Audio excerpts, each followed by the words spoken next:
We'll edit this part out. Okay.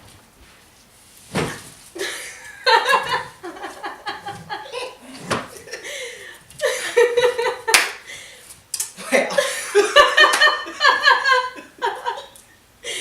Okay. Okay. Let me. Woosah.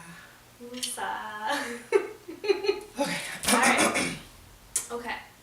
So, my name is Chelsea Spencer, And I'm Ray Mitchell.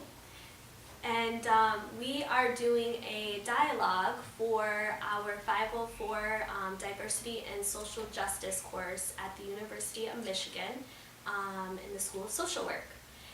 And so we are going to talk about what it means to us to be a socially just practitioner, as well as kind of how we theory into practice. So we'll talk a little bit about what we've learned in the course and how we see ourselves participating in social change or social justice work as a social worker.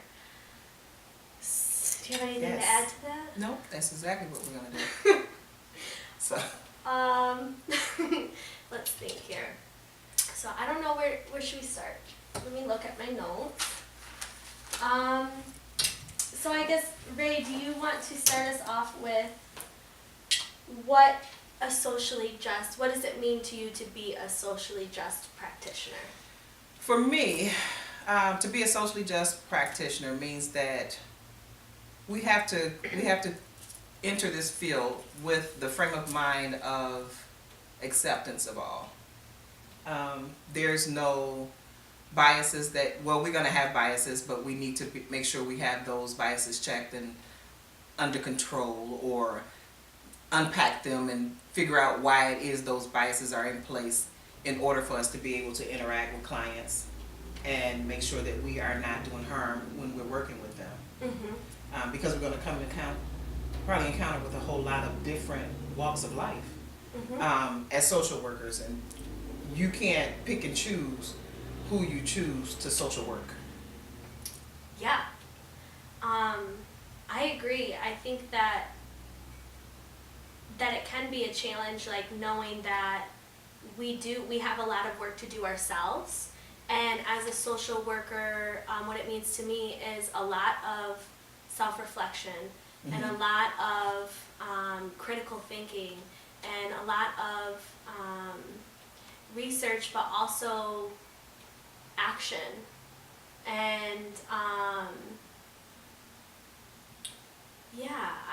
in honoring, I think you kind of touched on this, honoring the dignity and worth of a person, honoring that every human being has a place in this world, has Yes. something special to share, and deserves to live a life where they feel like they are empowered to use their strengths and to be able to show up in the world as their best selves. Exactly. And through dialogue, which is what we're doing today, we actually both participated, myself and Chelsea, participated during our semester in a dialogue, social justice dialogue, 6-week session that we had. And it was very, very enlightening. It wasn't until really we did that dialogue that I was able to make a connection to how we can actually begin to do work and work towards change in society through dialogue. Dialogue is a very powerful tool to be able to come to the table with other social workers, could be policymakers, could be politicians, could be anybody, could just be your doing a grassroots situation within the community and coming to the table with members of the community. It's just a awesome tool to have to be able to bring issues to the table, talk about those issues, and work through those issues with other individuals to push towards making a change. Mm-hmm. It's, you know what I'm saying? Absolutely. It was, I'm speaking for me, I'm trying to speak for her too, I should just be speaking for me, but I really, really enjoyed the social dialogue sessions that we attended. I wish they kind of continued on throughout the semester, or throughout our whole program, because it really is useful, really is useful. transformation. It was transformational. Yeah. Yeah, there Yeah. was so many. I think in the first one of the first sessions, we went through all of the different kinds of identities that we could hold, and whether or not those identities gave us privilege, or whether or not we felt these identities oppressed us in some way in the structures in society. And it was really enlightening to think about, and to also to be able to use that. And okay, these are not all of the identities that exist, but a lot of the identities that exist, and these are things that we need to consider when we are working with our clients, so that we don't show up and just think that assume that people hold the same identities, or believe in the same things, and then in that way we could probably do harm if we're not aware of those things. Most definitely. That's why it's important that we, throughout our practices, remain culturally competent about who we're going to be serving, the clients that we will come in contact with, because you have to understand in which realm they come from. Yes. What background they come from, what their beliefs are, how they function as individuals are huge pieces in how you can render services Yes. to people of different cultural backgrounds. Yes. So it's very important to know, your client. Yeah, or at least have the cultural humility to ask if you've developed that. I mean, I think that developing a relationship with the client, we're IP, Yes. we're interpersonal practice students, so we do a lot of one-on-one counseling with clients, and what was I going? Cultural humility, yeah. So I would say that knowing that we'll never really understand an identity that we don't hold fully, Right. but in sitting in that we don't know, but openness to learn and want to learn. Or just being competent in it. Yeah. Yeah. It's like schoolwork Yeah. at work. So you Yeah. have to do your homework Yeah. in order to render good work. Does Yeah. that make sense? And also Yeah. know that we're never gonna learn it all. That's right. You're gonna be constantly learning. Yeah. So it's not like you learn you never will get to the point where you've learned all there is to learn, because it's gonna be a constant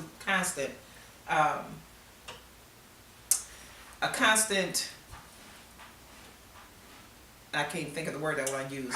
Process. Yeah. Thank you, Chelsea. It's going to be a constant process for us to get to the information, or to learn the information we need to know to help our clients. Yeah. So let's talk about a little bit more about conscious biases and unconscious biases, or prejudices. Yeah. Out in the field. I had the opportunity, and I was sharing this with Chelsea, opportunity to see a documentary interview with a social worker who was talking about being able to put your prejudice, or dealing with your prejudice when helping clients. And the young lady in the film was a social worker, and she was talking about taking your prejudice or your biases and sitting them on a shelf. And she made reference to a certain population of people who made her uncomfortable, that she found hard to take them serious because of their presence or their appearance. And after watching it, I was a little disturbed, and I told the presenter, hey, I'm a little disturbed by this. I don't understand. So I guess in my minds, I feel like social workers, that shouldn't be something a social worker comes to the table with. I think for how I view social work, that we accept people for who they are. We meet them where they at, and we embrace them as they are. We don't have biases and prejudices towards the clients we serve. Right. And so I found it hard to understand how a person who has prejudices or biases felt it was okay to just take it as she stated, take it and sit it on the I shelf. think we can put it on a shelf. Right. Like, Put it on the shelf and then be a professional. yeah. Bring my professional self to the table to help somebody. But Yeah. there's no way in the world that you can leave that on the shelf and think that it's not going to trickle into the care that you're trying to render to this individual Yeah. I don't, or group of people. you can, I don't believe that it would be possible to show up authentically, and especially in interpersonal practice. I mean, the core, the foundation of being able to really serve and people in the capacity that they need in order to like help in their transformation process if they do want to transform in some way or change in some way. The relationship is the most important thing. Yes. The relationship That is rapport. the vehicle. Yes, because you know? have to be able to build a rapport. So if you're walking into, a client's walking into your office and you clearly have some type of feeling towards this client, they're going to pick up on that. Even with the engagement that you have with that client, they're going to notice something is off, and then that hinders or put a barrier there between you and that client of being able to even bond or build rapport to where you can actually effectively help a client. Yes. Yeah. I was just, my mind was blown. My mind was blown because I'm like, okay, maybe back in the day, but I didn't expect to really hear that today. Yes. Yeah. And another thing that pops up to me too, like putting that up on a shelf, but thinking we can put it up on a shelf, is that like in social work, and especially in 504, we learned that we really need to work on dismantling our bias, really like Unpacking it, uncovering it, sitting with it. Working through it. And it's a process, and it will be a process that will probably be working through our entire lives. Right. Realistically. And and we have a cat in the house. Who's chasing the bug? But unpacking it. And so for me, I feel like dialogue and through conversation, that is a way people can to be able to unpack the bias, to be able to say, you know, where people that you're dialoguing with can say, hey, like, I don't know where you were coming from there. I think there was an unconscious bias. Like, what did you mean by that? Yeah. Question you, challenge us in our growth, and then we can transform those biases that we are like really hidden in our unconscious. I mean, our society is literally founded on bias. We don't think about the fact that there's not accessible, accessible ways to enter buildings. Yeah. You know, for people who are in, wheelchairs or something. That people are just, I guess you can say that, full of themselves, that they don't even think about the possibility that this is a barrier for someone else. Yeah. The idea of what the woman was talking about in the documentary is, to an extent, I can understand. I can understand how a person may feel a little maybe inadequate or uneasy about working with a certain population of people. But for me, it would probably be more of a, how can I word it?